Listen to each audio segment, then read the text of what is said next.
কি আর কমু ভাই, মুখে দিয়ে কথাই বাইরেতেছে না, এত স্বাদ, সেই স্বাদ লাগতেছে খাইতে, কথা বলার সুযোগে পাইতেছি না।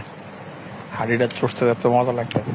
ছাগল খাসির বিরিয়ানি, সেই স্বাদ লাগছে, সেই টেস্ট লাগছে। এখন আর কথা বলার সুযোগে পাইতেছি না।